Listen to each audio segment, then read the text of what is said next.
नमस्कार, मैं प्रांशी राठौर और आप देख रहे हैं नेक्स्ट 9 न्यूज। महाराष्ट्र की सियासत से आप सभी बखूबी वाकिफ हैं। किस तरीके से महाराष्ट्र में शिवसेना दो गुटों में बटी हुई है। एक तरफ है शिवसेना के प्रमुख उद्धव ठाकरे और दूसरी ही तरफ है मौजूदा मुख्यमंत्री एकनाथ शिंदे। जैसा कि आप जानते ही हैं कि एकनाथ शिंदे 39 विधायकों के साथ बगावत कर बैठे और आज के समय में शिंदे गुट और उद्धव गुट में शिवसेना के चुनाव चिन्ह को लेकर जंग छिड़ी हुई है। इंतजार है 5 जजेस का फैसले का। जी हां, सुप्रीम कोर्ट 27 सितंबर के दिन अगली सुनवाई यहां पर देखने को मिलेगा कि सुप्रीम कोर्ट की अगली सुनवाई में हमें क्या कुछ सुनने को मिल सकता है और साथ ही साथ चुनाव आयोग आखिरकार क्या कुछ फैसला सुनाएगा शिवसेना के चुनाव चिन्ह पर। आखिरकार असली शिवसेना किसकी होगी, शिंदे गुट की या फिर उद्धव गुट की? इसी पर राय लेंगे हम हमारे न्यूज रूम में बैठे हुए सहयोगियों से। लेकिन उससे पहले आपको बताना चाहेंगे, कंप्यूटर स्क्रीन पर आपको ले जाएंगे और साथ ही साथ आपको बताना चाहेंगे कि आखिरकार उद्धव गुट और शिंदे गुट के वकील ने अपनी क्या क्या दलीलें रखी और क्या कुछ कहा।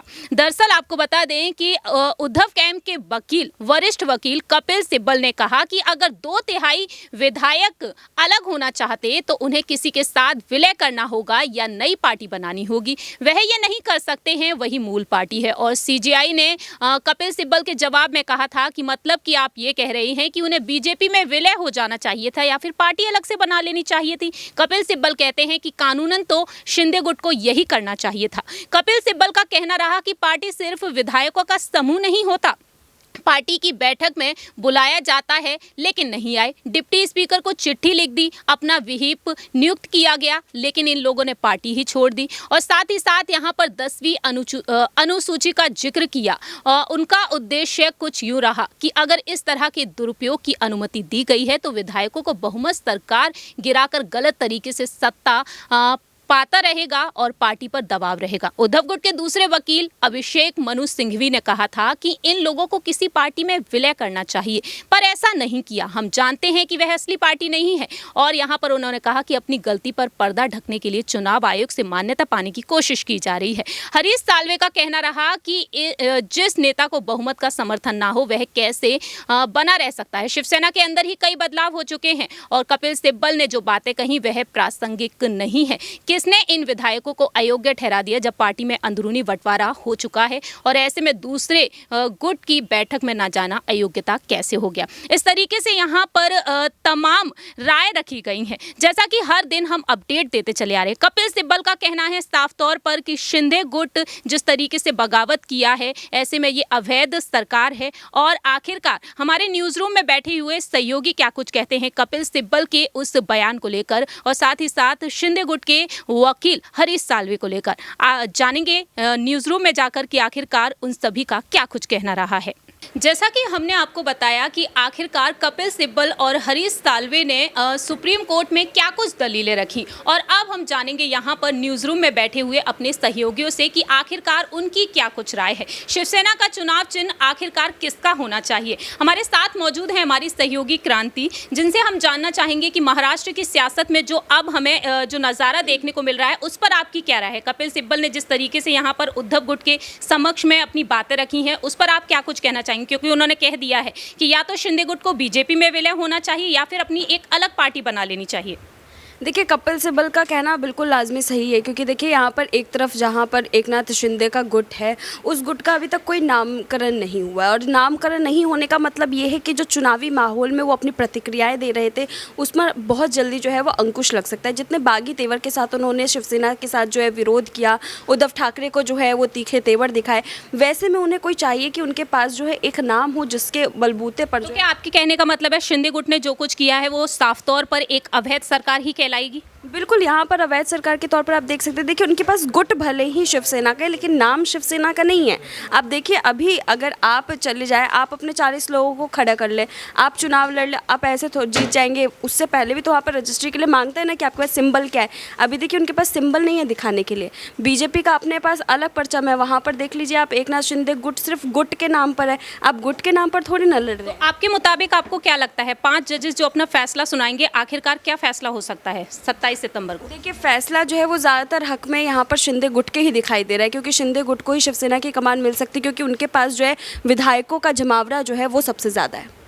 जैसा कि यहाँ पर क्रांति ने अपनी बात रखी, वहीं हम आगे बढ़ना चाहेंगे हमारे सहयोगी अबरार के लिए। अबरार, यहाँ पर क्या कुछ कहते हैं कि आखिरकार यहाँ पर सुप्रीम कोर्ट का जो फैसला होगा, और साथ ही साथ यहाँ पर जानेंगे जो दशहरा रैली को लेकर इस वक्त सियासत तेज है। बीकेसी ग्राउंड में शिंदे गुट को परमिशन मिल चुकी है, तो वहीं शिवाजी पार्क को लेकर दावा किया जा रहा है कि उद्धव ठाकरे के गुट की तरफ से यहाँ पर दशहरा रैली देखने को मिली जा सकती है। तो ऐसे में अबरार, आप क्या कुछ कहना चाहेंगे?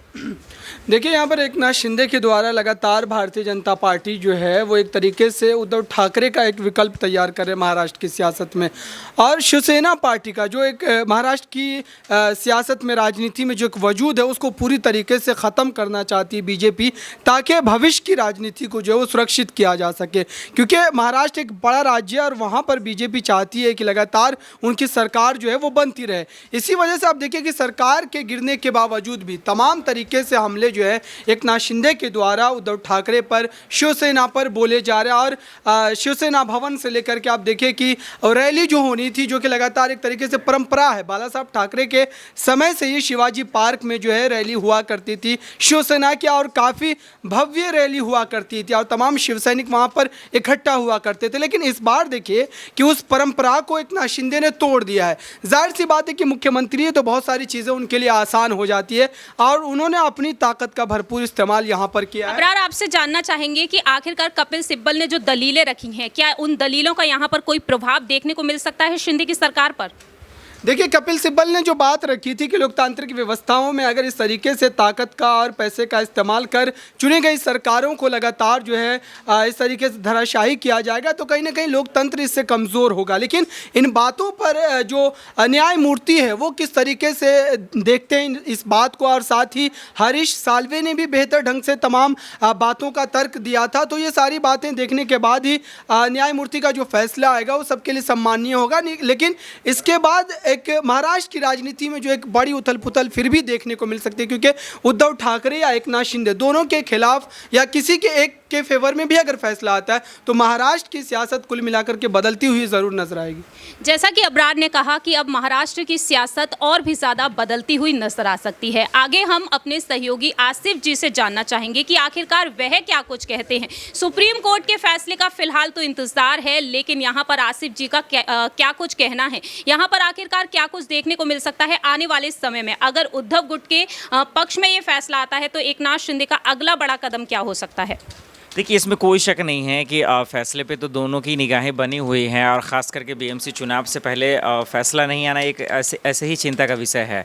अब देखिए, जहाँ तक कोर्ट में मसला है, कहीं ना कहीं उद्धव ठाकरे के लिए भी परेशानी है, एकनाथ शिंदे के लिए भी परेशानी है, और इसीलिए दोनों की निगाहें उस पर बनी हुई है। देखिए, फैसला जितना जल्दी आ जाता मुझे लगता है कि बेहतर होता उद्धव ठाकरे के लिए, और वो इसलिए क्योंकि देखिए हर पार्टी जो है चुनाव से पहले तैयारियाँ करती हैं, और तैयारी ज़रूरी भी है। लेकिन इस वक्त तैयारियों से पहले जो मुसीबत है वो है पार्टी को लेकर। जब उनके पार्टी का ही फैसला नहीं होगा कि वो एक्चुअल मेरा है कि नहीं, तो फिर वो कैसे तैयारी करेंगे। तो वाकई में कोर्ट पे निगाहें हैं, और वाकई में फैसला नहीं आने से भी मुझे लगता है कि उद्धव ठाकरे के लिए भी परेशानियां बढ़ रही हैं और एकनाथ शिंदे के लिए बढ़ रहा है। लेकिन एकनाथ शिंदे के लिए कम इसलिए है क्योंकि देखिए वो पावर के साथ हैं, वो कहीं ना कहीं एग्जैक्टली और पावर के साथ हैं, तो समझ ही रही हैं कि आज के ज़माने में पावर का खेल चलता है, तो लाजमी है कि उनके लिए थोड़ा सा मोहलत है, आसान है। लेकिन उद्धव ठाकरे के लिए परेशानियाँ हैं।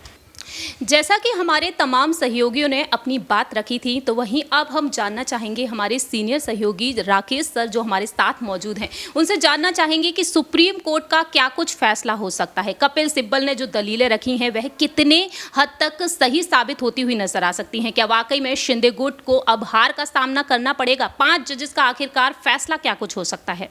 देखिए प्रांशी जी, आपका बहुत बहुत धन्यवाद। जैसे जो आपका जिक्र है कि कपिल सिब्बल ने जो संवैधानिक पीठ के आगे अपना जो उद्धव ठाकरे गुट का मसला रखा है, और शिंदे गुट से बाजी आप जैसा बता रहे हैं कि हाथ से निकलती जा रही है संवैधानिक रूप से। देखिए, इसमें मैं एक चीज़ का जिक्र कर दूं, जो हम पीछे भी अगर हम देखें तो एक बार ऐसा ही कुछ माहौल कांग्रेस में भी बना था। दौर लगभग 1984 का था, 1984 से पहले का।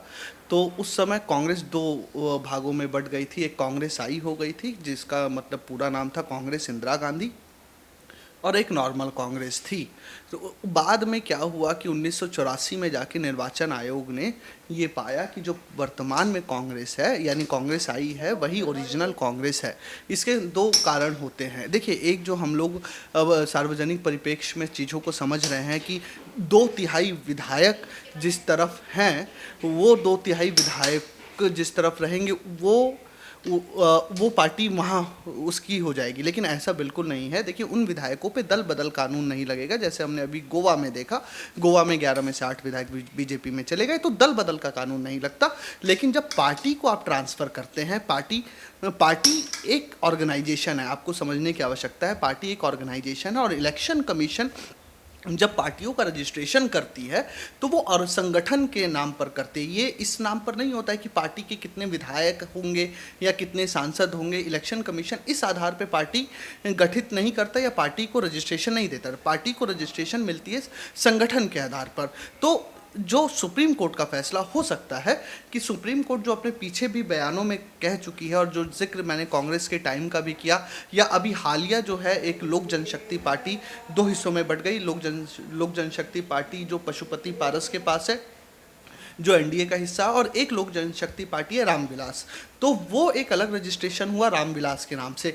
तो जो आर्टिकल 324 है, 143 है, 145A है, 256AA है, इन अगर आप आंकड़ों पर ध्यान देंगे तो जो पार्टियों का जो ये इन अनुच्छेद में जो इलेक्शन कमीशन के अपने अनुच्छेद है रजिस्ट्रेशन के लिए, इसमें साफ तौर पर ये कहा गया है कि संगठन का जहाँ पर बहुमत होगा, पार्टी वहीं ट्रांसफ़र होगी। तो सुप्रीम कोर्ट इस मसले को देखेगा कि संगठन का मैक्सिमम पावर किस तरफ है, संगठन का बहुमत किस तरफ है। जो इलेक्शन कमीशन के सारे आर्टिकल्स मैंने बताए, उनके आधार पर, उस आधार पर सुप्रीम कोर्ट चीज़ों को ट्रांसफ़र करेगा। सुप्रीम पार्टी कभी भी विधायक और सांसदों के बहुमत पर किसी को नहीं दी जाती है।